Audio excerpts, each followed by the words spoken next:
Formation of the new species. देखिए, formation, कोई भी नई स्पीशीज के बनने को हम कहते हैं स्पेसिएशन। ठीक है, ये आपकी बुक के अंदर, आपकी टेक्स्ट बुक के अंदर नहीं चीज लिखी हुई, ये मैं आपको थोड़ा से एडिशनल चीजें बता रही हूँ जो कि एनटीएस में पूछी जा सकती हैं। न्यू स्पीशीज के फॉर्मेशन को के लिए जो टर्मिनोलॉजी यूज की जाती है उसे हम कहते हैं स्पेसिएशन, SPECIATIAN। अब स्पेसिएशन जो है वो 4 डिफरेंट टाइप की हो सकती है। Allopatric speciation, पैरापैट्रिक speciation, sympatric speciation and peripatric speciation. यानी कि किसी भी एवोल्यूशन के थ्रू किसी भी न्यू स्पीशीज जो है वो 4 तरीके से बन सकती हैं, एलोपैट्रिक मेथड से, पैरापैट्रिक मेथड से, सिम्पैट्रिक मेथड से या पेरीपैट्रिक मेथड से। अब सबसे पहले हम बात कर लेते हैं सिम्पैट्रिक की। ठीक है, मैं एक इजी से कॉम्प्लेक्स की तरफ लेके जाऊंगी। देखिए, सिम्पैट्रिक का मतलब ये है कि लेट्स सपोज कि 2 स्पीशीज, आप what is the definition of species? Species is a group of organism और एक ऐसा individual that can interbreed with each other and form a new offspring. यानी कि स्पीशीज वो होती हैं जो कि सेम जेनेटिकल मटेरियल रखती हैं, सेम उनका क्रोमोसोम होता है, सेम कैरेक्टर रखती हैं और उनके पास एबिलिटी होती है कि वो रिप्रोड्यूस करके एक न्यू ऑफस्प्रिंग प्रोड्यूस कर सकें। इसकी मैं एग्जांपल आपको ये देती हूँ कि हमेशा जो है जब भी रिप्रोडक्शन होती है वो सेम स्पीशीज के दरमियान में होती है, डिफरेंट स्पीशीज के दरमियान में नहीं हो सकती। यानी कि dog cross dog is equal to the new offspring, cat cross cat is equal to new offspring. हम डॉग और कैट को क्रॉस नहीं करवा सकते या हम किसी और दूसरी स्पीशीज को क्रॉस नहीं करवा सकते। तो स्पीशीज उसे कहा जाता है जो कि इंटरब्रीड करते हैं, रिप्रोड्यूस करते हैं और एक न्यू ऑफस्प्रिंग प्रोड्यूस कर सकते हैं। अच्छा, लेकिन अगर एक सेम स्पीशीज है, लेट्स सपोज मैं कह रही हूं कि स्पीशीज ऑफ क्रोकोडाइल, क्रोकोडाइल की सेम स्पीशीज है, अब उन स्पीशीज में से एक नई स्पीशीज कैसे बन गई भाई? सारी तो सेम है। अगर सारी सेम है तो न्यू स्पीशी कैसे बनी? That terminology and that concept is called speciation. अब वो न्यू स्पीशीज 4 तरीकों से बन सकती है। पहला तरीका सिम्पैट्रिक। सिम्पैट्रिक का मतलब क्या है? सिम्पैट्रिक का मतलब ये है कि वो खुद ब खुद आपस में रिप्रोडक्टिवली आइसोलेट हो जाए एक दूसरे के साथ। अच्छा, सेम हैबिटेट में रह रहे हैं, यानी कि सेम हैबिटेट शेयर कर रहे हैं एक, यानी कि आप लेट सपोज आप ये करें कि दो प्लांट्स हैं जिनकी स्पीशीज सेम है, वो एक एरिया में रह रहे हैं, वो वाइल्ड प्लांट है, एक एरिया में रह रहे हैं, लेकिन खुद ब खुद, यानी कि अब इसमें रीजन कुछ भी हो सकता है, म्यूटेशन भी हो सकती है, खुद ब खुद उन्होंने आपस में रिप्रोडक्शन करना छोड़ दिया। जब वो रिप्रोडक्टिवली आइसोलेट हो जाए इसका मतलब वो अब न्यू स्पीशीज बन चुकी है या अब वो न्यू स्पीशीज नहीं बना सकती है। तो ज्यादातर ये जो स्पेसिएशन होती है वो एनिमल से ज्यादा प्लांट्स में कॉमन होती है। ठीक है, तो तभी आप देखते हैं कि प्लांट्स की नई नई किस्म की जो स्पीशीज होती है ना वो ज्यादा जल्दी बनती हैं। वो जल्दी इसलिए बनती है क्योंकि उनके अंदर स्पेसिएशन का जो प्रोसेस होता है वो ज्यादा तेज होता है as compare to animal. Animal में आपको कम, इतना ज्यादा डिसऑर्डर जो है, ये जैसे क्रोमोसोम, एक्स्ट्रा क्रोमोसोम नंबर का डिसऑर्डर भी एनिमल में बहुत कम नजर आता है, प्लांट्स में ज्यादा नजर आता है। तो मैं दोबारा ये आप लोगों को बता रही हूँ, सिम्पैट्रिक स्पेसिएशन ऐसी न्यू स्पीशी का बनना जो कि जिन्होंने रिप्रोडक्टिवली आइसोलेट हो जाए एक दूसरे से, यानी कि दोनों सेम स्पीशीज हैं लेकिन आपस में रिप्रोड्यूस ही नहीं कर पा रही। जब वो आपस में रिप्रोड्यूस नहीं करेंगी तो इसका मतलब कि वो अब सेम स्पीशीज नहीं रही, क्योंकि स्पीशीज की डेफिनेशन ही यही है, इसका बेसिक कॉन्सेप्ट ही ये है कि those type of organism that can interbreed with each other and form a new offspring.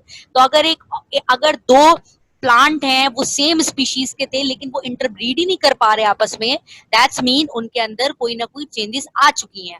अब वो चेंजेस एनवायरनमेंट की भी हो सकती हैं, वो चेंजेस जो है वो म्यूटेशन की वजह से, किसी भी वजह से हो सकती, either by chemical, either bye ultraviolet radiation, किसी भी तरीके से अगर वो रिप्रोडक्टिवली आइसोलेट करें अपने आप को, that is called sympatric speciation. दूसरी हमारे पास होती है एलोपैट्रिक स्पेसिएशन। एलोपैट्रिक स्पेसिएशन देखो आप लोगों को सिंपल नजर आ रहा है, जियोग्राफिकल बैरियर। अच्छा जी, समझो लेट सपोज ये जो ब्लू है ना, ये एक स्पीशीज थी बहुत सारी। आप एग्जांपल ले लो कि भाई लिजर्ड की स्पीशीज थी, लिजर्ड थी, लेकिन कुछ लिजर्ड ने ये ज्योग्राफिकली अपने आप को इधर से उधर ले गए। यानी कि जो व्हाइट कलर है, इसका मतलब कुछ जो लिजर्ड की स्पीशीज थी उन्होंने यहां से उठा के दूसरी तरफ चले गए। तो अगर एक सेम पॉपुलेशन के अंदर स्पीशीज अपने आप को ज्योग्राफिकली आइसोलेट कर दें, ज्योग्राफिकली अपने आप को तोड़ दें, बिखेर दें, दैट इसका मतलब ये है कि एक पॉपुलेशन के अंदर जितने जीन्स थे अब वो डिस्ट्रीब्यूट हो गए हैं। लेट सपोज एक पॉपुलेशन के अंदर टोटल 100 जीन थे, लेकिन अब 50 चूंकि दरिया के इस पार रह गए, 50 दरिया के उस पार रह गए, तो इसका मतलब यहाँ पर एक ग्राफिकली बैरियर आ गए, ज्योग्राफिकली बैरियर आ गए। इसके नतीजे में एक हम कह सकते हैं कि अगर किसी भी पॉपुलेशन का जीन्स फ्लो में कोई भी चेंजेस आता है, जेनेटिक लेवल पे नंबर ऑफ जीन्स में कोई भी चेंजेस आता है, तो वो खुद ब खुद एक न्यू स्पीशीज फॉर्म हो सकती है। तो जेनेटिकली इन केसेस में क्या हुआ, अच्छा अब एक और बात, ये जो पार करनी थी ना इन्होंने, लेट सपोज वाटर पार करना था, अगर पार करते तो सारी लिजर्ड पार करते। सवाल तो ये आ रहा है ना, तो कुछ ही लिजर्ड ने क्यों किया? इसका मतलब कुछ lizard survival of the fittest बन गए, उनमें ये एबिलिटीज आ गई कि उन्होंने वाटर को क्रॉस करते हुए दूसरी जगह पे ट्रेवल कर दिया। तो खुद ब खुद स्पीशीज तो न्यू बन गई ना, और एक स्पीशीज के अंदर चेंजेस तो आ गई। ये जो ब्लू वाली थी इनमें एबिलिटी नहीं है कि वाटर को क्रॉस कर सकें, लेकिन ये जो येलो वाली हैं इनमें एबिलिटी है वाटर को क्रॉस करने की। That is the allopatric speciation. ठीक है जी। तीसरा हमारे पास कहलाता है पैरापैट्रिक स्पेसिएशन, PARAPATRIC स्पेसिएशन। अच्छा, पैरापैट्रिक स्पेसिएशन है, ये एक्सट्रीम लेवल पे दिखाई देता है, ये एज सच इतना कॉमनली जो है दिखाई नहीं देता। अब पैरापैट्रिक स्पेसिएशन की मैं एक एग्जांपल देती हूँ। लेट सपोज कि हमारे पास के एक प्लांट्स रह रहे थे एक क्या कह सकते हैं ग्रीनरी एरिया में, लेकिन क्या हुआ कि वही प्लांट दलदली एरिया में भी प्रोड्यूस होना शुरू हो गए। अब इसका मतलब ये है कि वो जो प्लांट उस दलदल में बनना शुरू हो गए, उनका तो वो हैबिटेट ही नहीं था, वो कैसे दलदल में बनना शुरू हो गए। तो इस यानी कि एक्सट्रीम कंडीशन में अगर एक स्पीशीज अपनी कोई न्यू प्रॉपर्टी दिखा के अपने आप को कहीं और प्रोड्यूस करना शुरू कर दे, अपने आप को कहीं और जर्मिनेट करना शुरू कर दे, that is also the new character of speciation. इस कैरेक्टर को हम कहते हैं पैरापैट्रिक स्पेसिएशन। इसका मतलब एक न्यू स्पीशीज बनी और उसने अपने आप को जियोग्राफिकली बैरियर भी कर दिया, और ये जो है उस उन कंडीशन में इसने सरवाइव कर लिया जिन कंडीशन में ये ब्लू वाली स्पीशीज सरवाइव ही नहीं कर सकी थी। That is called पैरापैट्रिक speciation. अच्छा जी, नंबर 4 जो है वो कहलाती है हमारे पास पेरीपैट्रिक स्पेसिएशन। ठीक है। अच्छा, पेरीपैट्रिक स्पेसिएशन और एलोपैट्रिक स्पेसिएशन में एज सच इतना डिफरेंस नहीं है, तो आप पेरीपैट्रिक स्पेसिएशन को भी इस तरीके से ले सकते हैं कि एक पॉपुलेशन से बिल्कुल आइसोलेट होके एक स्पीशीज जो है अलग चली गई, अलग थलग हो गई। इसका मतलब यह है कि एक शख्स है जिसका पूरा खानदान पाकिस्तान में रहता है, वो अकेला चला गया भाई कहीं ऐसी जगह पे, वो जो है नॉर्थ अमेरिका या साउथ अमेरिका में चला गया। इसका मतलब कि वो जो स्पीशीज थी वो अपनी पॉपुलेशन से दूर हट गई, दूर चली गई, आइसोलेट हो गई। अब ना तो उसका कोई वहां पे कनेक्शन है, ना तो आप उस पॉपुलेशन में उस बंदे का जीन जो है वो काउंट करेंगे, राइट। तो अगर एक शख्स अपने आप को खुद आइसोलेट कर दे उस पॉपुलेशन से, तो वो जो है उसमें एबिलिटी होती है न्यू टाइप की रिप्रोडक्शन करने की। हम इसमें भी ज्यादातर जो एग्जांपल आती है वो एग्जांपल आती है प्लांट्स की। ठीक है। तो स्पेसिएशन का जो प्रोसेस है वो ज्यादातर कॉमनली हम देखते हैं प्लांट्स के अंदर। तो ये हमारे पास था पेरीपैट्रिक स्पेसिएशन। अब आप ये नहीं बोल सकते कि भाई ये मिस ने पता नहीं क्या पढ़ा दिया, ये एलोपैट्रिक पैरापैट्रिक के बुक के अंदर तो नहीं है। बेटा ये एनटीएस में इस तरह के भी क्वेश्चंस आते रहते हैं। So is it clear? यहाँ तक क्लियर है? आप अपना माइक अनम्यूट करके बता सकते हैं। मिस एलोपैट्रिक एक दफा वापस रिपीट कर दें। यस, एलोपैट्रिक का मतलब क्या है कि अगर उसने अपने आप को ज्योग्राफिकली आइसोलेट कर दिया। ज्योग्राफिकली आइसोलेट का मतलब पहले लेट्स सपोज 100 स्पीशीज यहाँ पर इस एरिया में मौजूद थी, इस ब्लू एरिया में मौजूद थी, लेकिन अच्छा ये बीच में बैरियर किस चीज का था, बीच में था वाटर का बैरियर, ठीक है। कुछ स्पीशीज ने हिम्मत की, इस वाटर को क्रॉस करके इस तरफ आ गए, अब कुछ इधर ही रह गई। तो इसका मतलब ये जो यहाँ पे आई है ना, अब ये न्यू करेक्टर रख रही है और ये सर्वाइवल ऑफ द फिटेस्ट है, यानी कि ऐसा इसने सर्वाइव किया कि इसने वाटर को क्रॉस कर लिया, अदरवाइज इसमें तो वाटर को करने की एबिलिटी ही नहीं थी, ठीक है, वाटर को क्रॉस करने की एबिलिटी ही नहीं थी। तो अगर जियोग्राफिकली कोई अपने आप को आइसोलेट कर दे, that type of speciation is called allopatric speciation. Is it clear Areeba? Yes, Miss. Clear. Okay Hasham, is it clear? जी मिस। ओके अब आ जाओ वेरिएशन। अच्छा जी, आपने डार्विन थ्योरी के अंदर वर्ड पढ़ा था वेरिएशन, मैं इसके बारे में बताना चाहती हूँ। देखिए वेरिएशन का मतलब होता है चेंजेस, ठीक है। वेरिएशन की दो टाइप्स हैं, एक कहलाता है कंटिन्यूअस वेरिएशन, एक कहलाता है डिसकंटिन्यूअस वेरिएशन। ये आपको पता होनी चाहिए। ये अगेन ये चीज आपकी बुक में डिस्क्राइब नहीं की गई है, लेकिन मैं आप लोगों को एडिशनल कॉन्सेप्ट बिल्डअप करने के लिए ये चीज मैं आप लोगों को बता रही हूँ, जो कि एनटीएस के लिए रिक्वायरमेंट होती है। अब चेंजेस ना दो तरह की होती है, एक होती है कंटिन्यूअस वेरिएशन, एक होती है डिसकंटिन्यूअस वेरिएशन। कंटिन्यूअस वेरिएशन का मतलब ये है कि कंटिन्यूअसली पॉपुलेशन में आपको डिफरेंट देखने में मिलती है, यानी कि एक घर में 7 बहन भाई हैं, किसी की हाइट ज्यादा, किसी की हाइट कम, किसी की हाइट ज्यादा, किसी की हाइट कम, ठीक है। आपको जरूरी नहीं है सबकी हाइट सेम मिले, तो ये जो वेरिएशन होती है इसे हम कहते हैं कंटिन्यूअस वेरिएशन। अच्छा जी, बॉडी का मास, किसी का वेट ज्यादा होता है, किसी का वेट कम होता है, आप एक ही उसमें देख लें, एक ही घर के अंदर। तो ऐसी वेरिएशन जो कि ना खत्म होने वाली है और चलती जा रही है, चलती जा रही है, चलती जा रही है, डिफरेंट कैरेक्टर के साथ एक ही पॉपुलेशन के अंदर, that type of variation is called continuous. अच्छा जी, एक होती है वेरिएशन की दूसरी टाइप जिसे हम कहते हैं डिसकंटिन्यूअस वेरिएशन। डिसकंटिन्यूअस वेरिएशन वो होता है कि जो कि एक ही फैमिली में डिफरेंट भी हो सकता है, एक ही फैमिली में सेम भी हो सकता है। खास तौर पे डिसकंटिन्यूटी से होता है, यानी कि लेट्स सपोज अगर मेरे फादर का ए ब्लड ग्रुप है और मेरी मदर का ए ब्लड ग्रुप है, और हम फैमिली में जितने मेंबर्स है सबका ए ब्लड ग्रुप है, तो इट्स ओके, ये भी वेरिएशन ठीक है। ये वेरिएशन जो होती है वो कहलाती है डिसकंटिन्यूअस वेरिएशन। अच्छा, ऐसा भी हो सकता है कि मेरे फादर का ए ब्लड ग्रुप है, मेरी मदर का ओ ब्लड ग्रुप है, और हम में से जो कुछ का ए है, कुछ का ओ है, कुछ का ए बी भी है, तो ये जो वेरिएशन होती है, ये वेरिएशन हमारे पास कहलाती है डिसकंटिन्यूअस वेरिएशन का मतलब कि जो बहुत रेयर मिलती है वेरिएशन, जो कि आपको हर जगह नहीं मिल रही होती है वेरिएशन, बहुत रेयर किस्म की जो वेरिएशन होती है वो कहलाती है हमारे पास डिसकंटिन्यूअस वेरिएशन। इसके अलावा टंग रोल जो करते हैं ना, ये आप लोगों ने बॉडी में प्रैक्टिकल भी किया होगा, तो ये हर कोई जो टंग रोल करता है ना, वो हर कोई नहीं कर सकता, बहुत कम होता है। यानी कि अगर पूरा आप खानदान की बात बोले तो एक खानदान में कोई एक बच्चा या एक बच्ची ऐसी होगी जो टंग रोल कर सकती है, और मे बी होती भी नहीं है।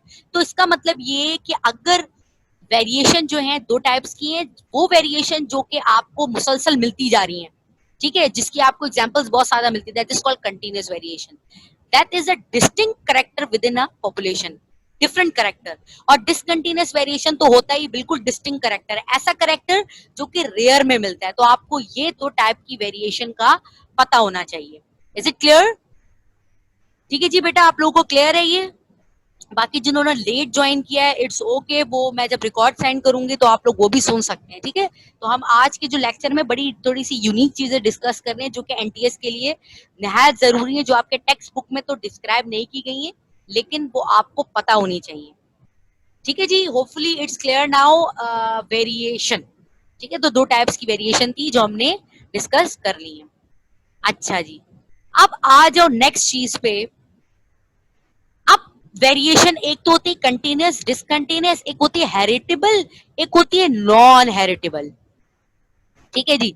अच्छा, हेरिटेबल कौन सी वेरिएशन होती है? हेरिटेबल वो वेरिएशन होती है, आपको इसके वर्ड से डिस्क्राइब हो रहा है, हेरिटेबल जो कि हेरिडिटी से मिली है, यानी कि मेरी हाइट मेरे फादर से मिली है मुझे, ठीक है जी। तो ये जो टाइप की वेरिएशन होती है जो कि किसी भी हेरिडिटी को डिस्क्राइब करती है या कि इनहेरिटेड कहलाती है, ठीक है जी। वो वेरिएशन जो कि मुझे इनहेरिटेड है, मेरी नोज मेरी मदर से मिलती है, that is a heritable variation. मेरी जो कलर है वो मेरे फादर से मिलता है, that is called heritable variation. ठीक है, यानी कि वो वेरिएशन जो कि नेक्स्ट जनरेशन में पास हो सकता है, that is called heritable variation. अच्छा, उसी हेरिटेबल वेरिएशन को या वो करेक्टर जो कि ट्रांसफर हो सकता है नेक्स्ट जनरेशन में, उस करेक्टर को आप कहते हैं इनहेरिटेड ट्रेट। उस करेक्टर को आप क्या कहते हैं? उस करेक्टर को आप कहते हैं इनहेरिटेड ट्रेट। ठीक है जी। मैंने आपको क्या बताया? एक मैंने आपको बताया हेरिटेबल वेरिएशन। हेरिटेबल वेरिएशन वो वेरिएशन है, वो चेंजेस है जो कि आपको पेरेंट्स से मिल सकती हैं। लेट्स सपोज हाइट, ठीक है, लेट्स सपोज इंटेलिजेंस, ठीक है जी, लेट्स सपोज आप कह सकते हैं एक और कह सकते हैं, हाइट कह सकते हैं, इंटेलिजेंस कह सकते हैं, शेप और colour of the eyes, right. तो ये जो ऐसे करेक्टर जो कि ट्रांसफर हो सकते हैं, that is called inherited trait. अच्छा जी, एक होती है नॉन हेरिटेबल वेरिएशन, यानी कि जो कि नेक्स्ट जनरेशन में पास आउट नहीं हो सकते। लेट्स सपोज मेरे फादर के पास इतनी एबिलिटी है कि वो लिफ्ट वेट कर सकते हैं, ठीक है, लिफ्टिंग कर सकते हैं, मैं थोड़ी कर लूंगी, ठीक है ना, मेरे पास तो ये एबिलिटी नहीं आएगी ना। या लेट्स सपोज कि एक ऐसी वेरिएशन है जो कि ब्लड प्रेशर, अच्छा कभी कभी ब्लड प्रेशर जो है वो भी ऐसा हो सकता है कि खानदानी होता है ना, हर एक का ब्लड प्रेशर बड़ा हाई है। हम कुछ ऐसे डिजीज की बात कर रहे हैं जो कि एज से फैलती है, जैसे डायबिटीज। आपको पता है 40 से जैसी अबव क्रॉस करती है ना एज, तो आपको डायबिटीज हो जाती है। अब ऐसा नहीं है कि वो डायबिटीज हो रही है तो वो जब बच्चा आगे होगा, ऑफस्प्रिंग होगा, तो वो डायबिटीज उसको भी होगी, अनटिल और अनलेस कि वो हेरिटेबल ना हो, राइट। तो जो नॉन हेरिटेबल वेरिएशन होती हैं वो किसी भी नेक्स्ट जनरेशन में पास आउट नहीं हो सकती हैं। ऐसी वेरिएशन जो कि नॉन हेरिटेबल होती हैं, उस वेरिएशन को हम कहते हैं एक्वायर्ड ट्रेट। क्या कहते हैं उस वेरिएशन को? हम एक्वायर्ड ट्रेट। हेरिटेबल वेरिएशन को हम कहते हैं इनहेरिटेड ट्रेट, जो कि can be pass from one generation to next generation, और हमारी से आगे भी ट्रांसफर हो सकती है। और एक होता है non heritable variation. Non heritable variation वो वेरिएशन होती है जो कि आगे जनरेशन में पास हो ही नहीं सकता। मैं अगर वेट लिफ्ट कर सकती हूँ या मेरा भाई वेट लिफ्ट कर सकता है, तो ऐसा नहीं है कि उसके जो आगे ऑफस्प्रिंग होंगे वो भी वेट लिफ्ट करें, ठीक है ना। तो क्योंकि ये तो हमारी वो एबिलिटीज होती है ना जो कि हमें एज के साथ साथ आती हैं।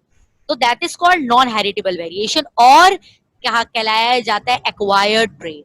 तो होपफुली इट्स क्लियर नाउ, ठीक है। सो क्लियर है भाई, ये हेरिटेबल और नॉन हेरिटेबल वेरिएशन क्लियर हुआ कुछ? ओके जी। अब एक और चीज होती है, एक कहलाता है हमारे पास एवोल्यूशन। दो तरह की होती है, एक होती है कन्वर्जेंट एवोल्यूशन, एक होती है डाइवर्जेंट एवोल्यूशन, ठीक है जी। क्या होती है? एक होती है कन्वर्जेंट एवोल्यूशन, एक होती है डाइवर्जेंट एवोल्यूशन। कन्वर्जेंट एवोल्यूशन कौन सी होती है? आप लेफ्ट डायग्राम में देखें, जिनका एंसेस्टर कॉमन हो, ठीक है। लेट्स सपोज एक एलिफेंट था, उसने जो स्पीशीज दी वो दो अलग अलग कलर की दे दी। एक ब्लू, मतलब ब्लू नहीं कह सकते आप, इसे कह सकते हैं ग्रे, एक ब्राउन। तो ऐसी टाइप की एवोल्यूशन जिसमें एंसेस्टर कॉमन हो लेकिन आगे वेरिएशन शो हो जाए, that is called convergent evolution. Again मैं बताती हूं, there are two types of evolution, one is called convergent evolution and the other one is called divergent evolution. इसको आप इस तरीके से याद रख सकते हैं, common ancestor convergent evolution, different ancestor divergent evolution. Common ancestor था, एंसेस्टर कॉमन था, यानी कि एक वो था जिससे दो स्पीशीज बनी है, ठीक है, जिससे स्पीशीज बनी है विद डिफरेंट वेरिएशन। दो स्पीशीज नहीं बोलेंगे, आप बोलेंगे स्पीशीज तो सेम है with variation of colour, height, weight and all. तो कॉमन एंसेस्टर था लेकिन दो अलग अलग करेक्टर की स्पीशीज बनी है, that is called convergent evolution. एक होता है, कहलाता है डाइवर्जेंट एवोल्यूशन। डाइवर्जेंट एवोल्यूशन का मतलब ये है कि अलग एंसेस्टर, एक दो अलग अलग एंसेस्टर है, स्पीशीज सेम है, ठीक है, दो अलग अलग एंसेस्टर है। एंसेस्टर वन से जो स्पीशीज प्रोड्यूस हुई वो कुछ इस तरीके से थी, बर्ड, दोनों बर्ड की बात हो रही है, ठीक है। तो जो दो स्पीशीज प्रोड्यूस हुई, एक जो स्पीशीज है वो हमारे पास थोड़ी सी ग्रीन ब्लूइश कलर दिखाई दे रहा है, और जो दूसरा एंसेस्टर है वो जो इसने जो बर्ड बर्ड जो दिखाया वो थोड़ा ब्लैकिश और ब्राउनिश कलर का दिखाया।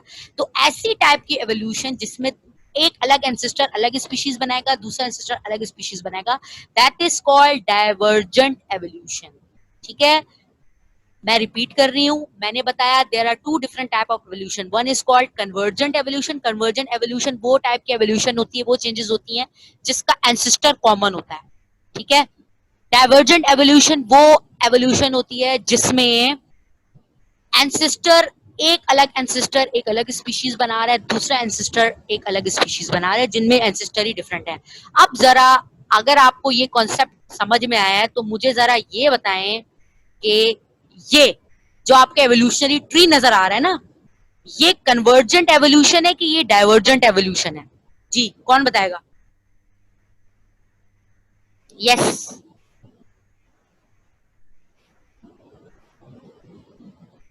इसमें एंसेस्टर ये रहा, कॉमन एंसेस्टर है। ठीक है, कॉमन एंसेस्टर है प्रोटिस्ट। तो अब मुझे ये बताएं कि ये कन्वर्जेंट एवोल्यूशन कहलाएगा? अच्छा जी, अलिफिया ने बिल्कुल ठीक लिखा है कन्वर्जेंट। दूसरा, ये कन्वर्सेशन नहीं है, ये है कन्वर्जेंट, CONVERGENT। ठीक है, good, that is called convergent evolution. ठीक है जी, इसका मतलब समझ में कुछ ना कुछ आया है। गुड, ठीक है, अब मैं एक दफा दोबारा बताते हुए फिर आगे चलती हूँ। ओके ओके, ऑटो करेक्ट से ऑटो, ठीक, कोई बात नहीं। अच्छा जी, ठीक है जी, अभी जिन्होंने ज्वाइन किया मैं उनको पहले बता चुकी हूँ, हमने स्पेसिएशन की 4 टाइप्स पढ़ी हैं। ठीक है, एलोपैट्रिक, पैरापैट्रिक, सिम्पैट्रिक, पेरीपैट्रिक। फिर हमने वेरिएशन की 2 टाइप्स पढ़ी हैं, कंटिन्यूअस, डिसकंटिन्यूअस।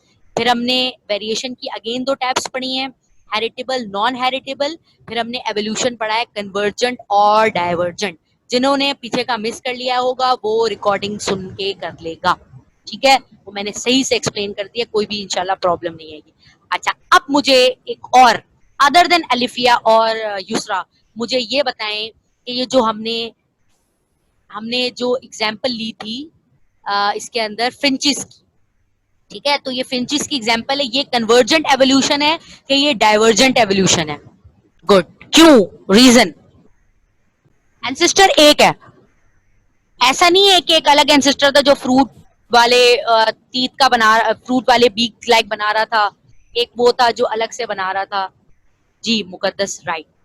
कन्वर्जेंट एवोल्यूशन है क्योंकि एक जो एंसेस्टर था वो कॉमन था, जो जिनका कॉमन एंसेस्टर हो उन्हें हम कहते हैं कन्वर्जेंट एवोल्यूशन, और जिनका कॉमन एंसेस्टर ना हो तो उन्हें हम कहते हैं डाइवर्जेंट एवोल्यूशन। तो होपफुली इट्स क्लियर ना। अब मजा आएगा डार्विन के ऑब्जेक्शन पढ़ने में, क्योंकि अब आपको सब चीजें क्लियर हो गई हैं। मैंने एक्स्ट्रा चीजें भी बता दी हैं जो एनटीएस के लिए इंपॉर्टेंट है अदर देन टेक्स्ट बुक। अच्छा जी, अब हम जरा इसको देखते हैं। There were 4 scientific objections to Darwin theory of evolution. ठीक है भाई, age of the earth, not enough time for natural selection to happen. इसने बोला कि अगर एक एक स्पीशीज को, दुनिया में इतनी बिलियन स्पीशीज हैं, तो अगर एक एक स्पीशीज नेचुरल सिलेक्शन के थ्रू बनती होती ना तो अर्थ की तो इतनी एज भी नहीं है। तो कुछ ऑब्जेक्शन ये है, lack of complete gradual changes in the fossil record. अच्छा जी, अब ये अगर ये कहते हैं कि लेट सपोज मंकीज या चिंपैंजी से इवॉल्व होके ह्यूमन बना है, तो दरमियान की स्पीशीज कहाँ गई? वो स्पीशीज जिनमें मंकी का भी कैरेक्टर था और ह्यूमन का भी कैरेक्टर था, दरमियान का फॉसिल रिकॉर्ड कहाँ गया, कहाँ गायब हो गया? उसको आसमान ने खा लिया या जमीन निकल गई? Number 2 objection. Number 3, what is the cause for earliest form of complex organ to the eye to evolve?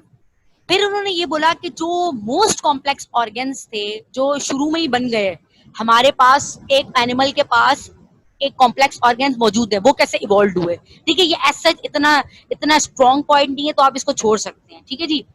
अच्छा जी, why were not positive mutations swam when a single individual with that mutation has to be interbreed with the entire population? फिर उन्होंने ये बोला कि भाई mutation कहाँ गई, कि अगर एक पॉपुलेशन के अंदर म्यूटेशन हो गई तो वो पूरी पॉपुलेशन तो इंटरब्रीड नहीं कर सकेगी, तो इसका मतलब वो पॉपुलेशन में अगर 100 लोग हैं तो 100 अलग स्पीशीज बन जाए। इसका इसने जवाब एज सच इतना नहीं दिया। अच्छा जी, इसको, इसी ऑब्जेक्शंस को अगर मैं एक प्रॉपर वे में देखूं तो इसने जो है डिफरेंस नहीं बताया, what is the difference between heritable और नॉन हेरिटेबल वेरिएशन। ठीक है, जो कि हमने डिस्कस कर लिया है कि हेरिटेबल वो होती हैं जो पास हो सकती हैं यानी कि इनहेरिटेड ट्रेड, और नॉन हेरिटेबल वो होती हैं जो पास आउट नहीं हो सकती हैं। जो एक में मौजूद है वो उसकी अपनी क्वालिटी की वजह से मौजूद है। अच्छा, फिर इसने ये नहीं बताया कि भाई म्यूटेशन को इसने बिल्कुल डिस्कस नहीं किया। इसने ये नहीं बोला कि अगर ये जो फिंचेस हैं इसमें जो एवोल्यूशन हुई है कि इसने फ्रूट लाइक बीक बना दी, या इसने ग्रब्स लाइक बीक बना दी, या इसने इंसेक्ट लाइक बीक बना दी ईट करने के लिए, तो इसके अंदर क्या ऐसी चेंजेस आई थी, इसके सोमैटिक सेल में चेंज आई थी या इसके जर्म सेल में चेंज आई थी, जो कि आगे से इसने ये स्पीशीज बना दी। ठीक है, ये तो हमें पता चल गया कि ये कन्वर्जेंट एवोल्यूशन है, लेकिन इसने ये चीजें डिस्कस नहीं की कि भाई चेंजेस कहाँ हुई थी। म्यूटेशन को इसने बिल्कुल हाथ नहीं लगाया। अच्छा, फिर इसने वेरिएशन के कॉजेस नहीं बताया। अच्छा, हमने डिस्कस की कंटीन्यूअस डिसकंटीन्यूअस, फिर हमने डिस्कस की हेरिटेबल नॉन हेरिटेबल। इसने वेरिएशन के कॉजेस नहीं बताए, टाइप्स टाइप्स भी नहीं बताई कि कौन सी होती है हेरिटेबल, कौन सी होती है नॉन हेरिटेबल, कौन सी होती है, और इसने ये बताया कि भाई ये होता क्यों है, वेरिएशन की वजह क्या होती है। अगर एक सेम फैमिली है उसमें सबके हाइट डिफरेंट है तो क्या वजह है इसकी। ठीक है, हम आज पढ़ते हैं, हमें तो पता है ना कि ये जीन्स की वजह से होता है, और कुछ में जीन्स जो है वो डोमिनेंट हो जाते हैं, कुछ में रेसेसिव हो जाते हैं, कुछ में सप्रेस हो जाते हैं, कुछ में एक्सप्रेस हो जाते हैं। ये हमें आज पता है, उस वक्त इसने वेरिएशन की कॉजेस नहीं बताई। अच्छा, इसने सर्वाइवल ऑफ द फिटेस्ट को तो डिस्क्राइब कर दिया, फिर इसने अराइवल ऑफ द फिटेस्ट नहीं डिस्क्राइब किया। What do you mean by arrival of the fittest? Arrival of the fittest का मतलब ये है कि अब वो ऑर्गेनिज्म बन चुका है, ठीक है, यानी कि ये एक ऐसी फिंच बन चुकी है जो कि इंसेक्ट ईट कर सकता है। अब ये कैसे अपनी लाइफ गुजारेगा, इसको क्या क्या चेंजेस, इसको क्या क्या डिफिकल्टीज चेंज करनी पड़ेंगी, और जब ये आगे ऑफस्प्रिंग बनाएगा तो वो कौन सी करेक्टर शो करेंगी। ठीक है, तो इसने ये टाइप जो है डार्विन के ये मेन ऑब्जेक्शंस थे with related to the darwinian theory. ये कुछ साइंटिस्ट ने सामने सामने ही इसको क्या कह सकते हैं आप, उसको बिल्कुल उसको सामने मुकाबला किया था कि भाई आपने ये चीजें नहीं बताई भी, ऑब्जेक्शन निकाले थे। ठीक है जी। अच्छा, इसी थ्योरी को मजीद, क्योंकि इसका मेन, इसने जो मेन चीज छोड़ी थी ना वो इसने म्यूटेशन छोड़ी थी, इसी थ्योरी को मजीद एक्सप्लेन करने के लिए हमारे पास एक साइंटिस्ट थे जिन्होंने, जो कि नियो डार्विनियन थ्योरी है। ठीक है, I am again repeat the sentence, neo Darwinian, NEO। What do you mean by neo? Neo means वो थ्योरीज जो डार्विन के पीरियड के बाद आई, जो डार्विन की थ्योरी के बाद आई। ठीक है, वो थ्योरीज हमारे पास कहलाती है नियो डार्विनिज्म, या वो थ्योरीज हमारे पास कहलाती हैं पोस्ट डार्विनियन थ्योरी। तो हमारे पास जो साइंटिस्ट थे वो हमारे पास थे D worries, Hugo de worries. ठीक है जी, इनकी जो थ्योरीज है वो थ्योरी कहलाती है म्यूटेशन थ्योरी ऑफ एवोल्यूशन। इसने बोला, सुने जी इसकी statement, this was the idea that the sudden large और dramatic change in the phenotype, that's mean discontinuous variation due to single mutation were the driving force behind evolution, especially the origin of new species। इसने बोला ये जो variation का character होता है ना, जिसे हम कहते हैं डिसकंटिन्यूअस वेरिएशन और डिस्टिंक्ट फीचर, यही डिस्टिंक्ट फीचर एक ना एक दिन, यही डिस्टिंक्ट फीचर होता किस वजह से होता है, म्यूटेशन की वजह से, और एक ना एक दिन यही डिस्टिंक्ट फीचर आगे जाके कॉज बनता है एवोल्यूशन की।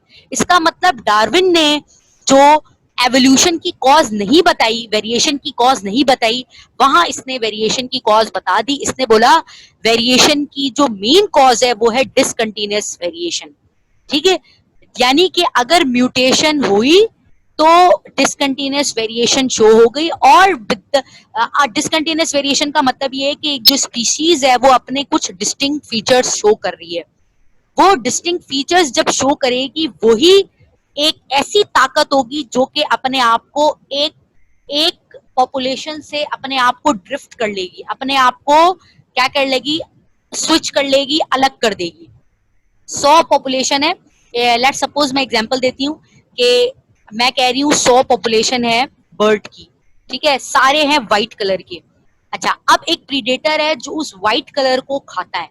ठीक है, उस इसका मतलब ये जो व्हाइट कलर है ये उनके लिए नुकसानदेह है। एक लेट सपोज मैं मॉथ की एग्जांपल दे देती हूँ। मॉथ वो होता है जो कि बटरफ्लाई लाइक होता है। अब क्या हुआ कि एक डिस्टिंक्ट वेरिएशन हुई। अब वो डिस्टिंक्ट वेरिएशन क्या हुई कि एक जो मॉथ है वो थोड़ा सा उसने वो अपने एरिया से बाहर निकला, ज्योग्राफिकली आइसोलेट किया। उसने दूसरे जो एरिया की मौत थी उनसे इंटरब्रीड किया और अपना जो उनका कलर था वो ब्लैक होना शुरू हुआ। ठीक है, आपको पता है जब व्हाइट और ब्लैक क्रॉस करें तो प्रोपोर्शनैलिटी 2:1 आती है। ठीक है, और 3:1 आती है, सॉरी। तो 3:1 आई। अब उसमें से अगर 3 व्हाइट बन रहे हैं तो एक ब्लैक भी बनेगा। तो ये जो है ना ये कहलाती है डिसकंटिन्यूअस वेरिएशन। ठीक है, अगर चारों ब्लैक बन रहे हैं तो that is called continuous variation. लेकिन अगर 3 ब्लैक बन रहे हैं और एक व्हाइट बन रहे हैं that is called discontinuous variation. तो अगर एक वेरिएशन बन गई तो ये एवोल्यूशन हुआ ना। इसका मतलब ये न्यू स्पीशीज बन गई, एक ऐसी न्यू स्पीशीज बन गई जिसका अलग अलग जो है कैरेक्टर है, जिसका अलग कलर है, जिसका अलग कह सकते हैं प्रॉपर्टीज है, जिसने अपने आप को प्रीडेट होने से बचा लिया, जिसने जो सर्वाइवल ऑफ द फिटेस्ट है। ठीक है, जिसने नेचर के अगेंस्ट अपने आप को जो है सरवाइव किया और एक न्यू स्पीशीज की फॉर्मेशन कर दी। That is the theory of Hugo de Vries, जिसने ज्यादा से ज्यादा म्यूटेशन को कॉज